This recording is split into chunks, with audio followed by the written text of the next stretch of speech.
Good morning, good afternoon, good evening, your time. Welcome to News in Details TV. Welcome our new members to the old ones. We love you guys. As you're supporting us, may the Lord support you in everything you lay your hands. Say amen. When election is free and fair, it means people go out freely, vote, and vote their particular candidate, and nothing interrupts the election. That is the meaning of free and fair. No pressure, no problem of any sort. So CNN also knows that Nigerian election was not free and fair.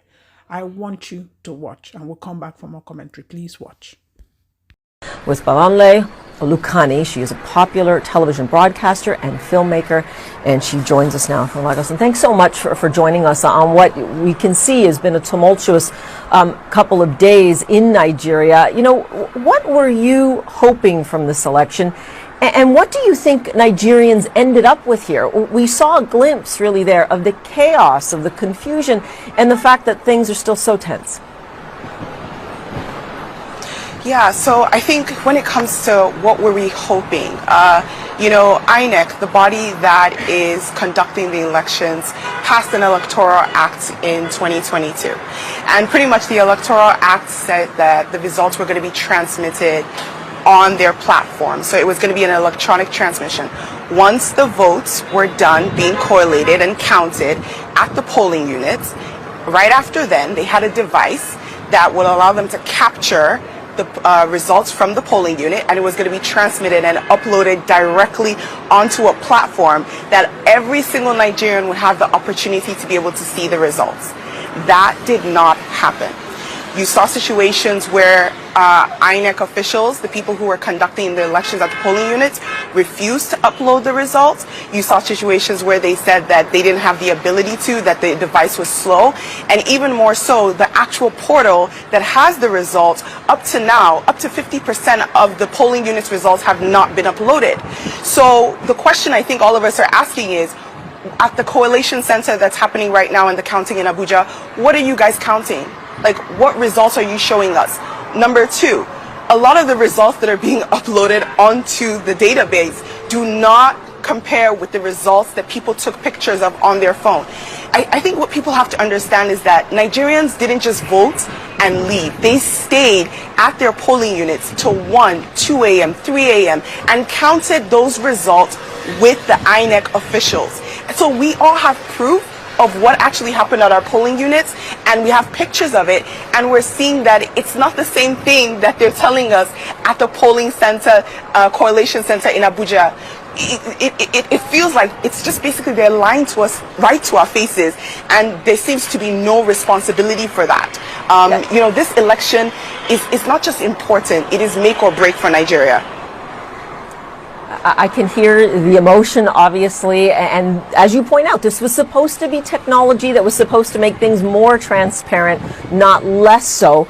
I take your point. People are posting these results and the discrepancies all over social media. I've seen them for myself. Now, to give an example, where you are, you voiced particular concern about Lagos. Why? What did you see there that told you we're being lied to? Lagos State is, when you think about Lagos is a metropolitan city. We all know the role and the power that social media has, especially in Lagos. A lot of people in Lagos are tired of the ruling party. A lot of people in Lagos also came out to vote. The numbers that they're telling us of people that came out to vote, it doesn't correlate with what really happened. A lot of people were disenfranchised. They were not able to vote because there were thugs that were sponsored to come and disrupt the polling units. We saw videos of people, thugs, coming to polling units, and the police officers did absolutely nothing. They did nothing. So to us, we're kind of asking ourselves, like, why are we not being allowed to vote? What is the reason? What are people so afraid of that's going to come out if Nigerians choose to say, okay, this is who I want to cast my vote for? At the end of the day, Nigeria is at the breaking point. And I think for every single Nigerian, especially young people, the voting population of the people that were registered, it's about 39% are youth. And those people came out to vote. They came out to vote. The numbers are not correlating with what they said. Not only that, this afternoon we actually had PDP, which is one of the opposition parties, and they didn't even win Lagos. They specifically said that the numbers that INEC presented does not correlate with with the amount of people that came. They have different numbers, because what you guys need to understand is that at the end of the day, all the parties, they made sure that they were doing their own counts, because we all knew that INEC was going to do something like this. It's interesting, though, because they're observers and they serve a purpose, and people are seeing these discrepancies. And we have heard specifically from Nigeria's youth, with all the passion and all the frustration that you're expressing to us now. And what happens now, I have to ask you? This election has clearly fallen short so far, and yet you know that Nigeria's Electoral Commission has already said, no way, we're not doing a redo here. As far as we're concerned, they've rejected the claims from the opposition parties, saying, look, these elections have been fair. They've been fine. We will continue to tally the votes. Well, it looks like what's going to happen is they're probably going to continue counting, and it looks like it's going to have to go to court, which is really unfortunate, because technically what's supposed to happen in specific situations, and this is what their electoral law states, in situations where there's a cancellation, if the amount of votes that were cancelled there could possibly affect the final results, there's supposed to be a rerun. A lot of the polling units, the amount of votes that were cancelled is going to affect the final results. So what is really interesting is to see how we're supposed to be in a democracy. They're the ones that passed they're the ones that drafted the Electoral Act, but yet they seem to not be adhering to it. Just for the fact that the results have not been transmitted, and up till now they're still choosing not to, that alone in itself questionable, and it shows that INEC is not only they've been compromised, they're also not being transparent, and they have not conducted a free and fair election. And if that's not happened, then technically we're supposed to have another election.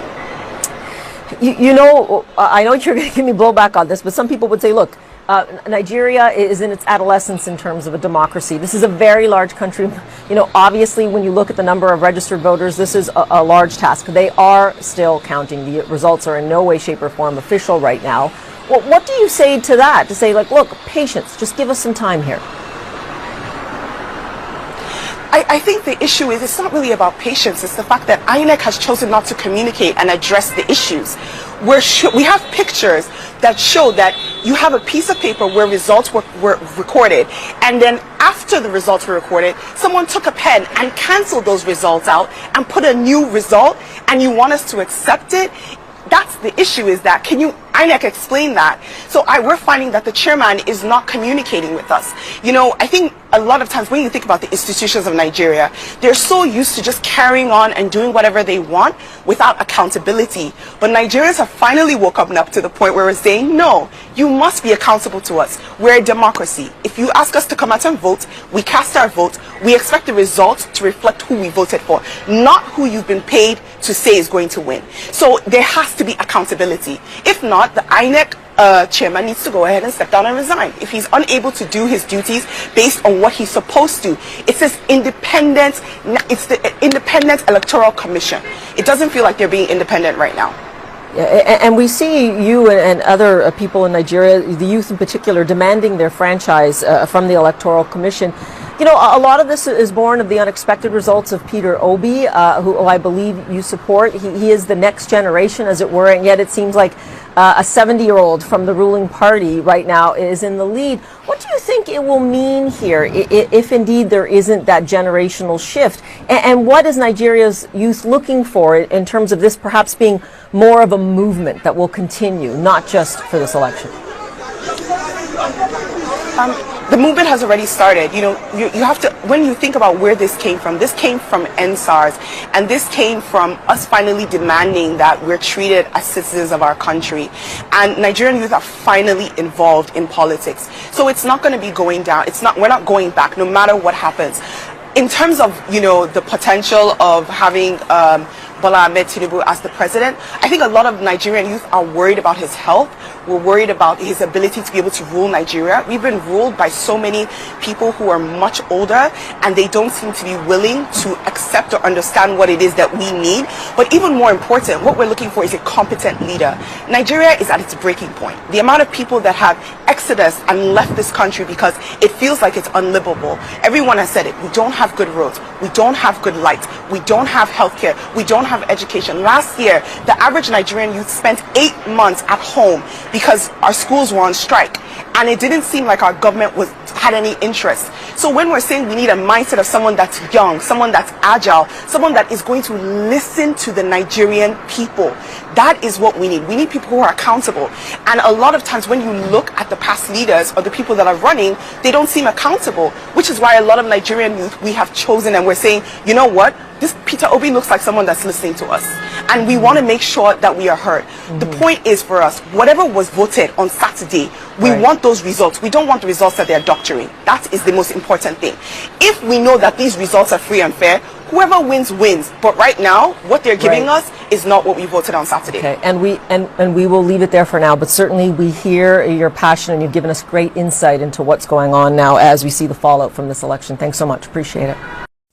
Welcome back, guys. I hope you paid attention and you understood it better. So, there is nothing to hide. And Peter Obi will go through the court to claim back his mandate. Let me know your thoughts in the section. Do not forget to share and follow us. I love you guys. Let me see us again. Bye-bye.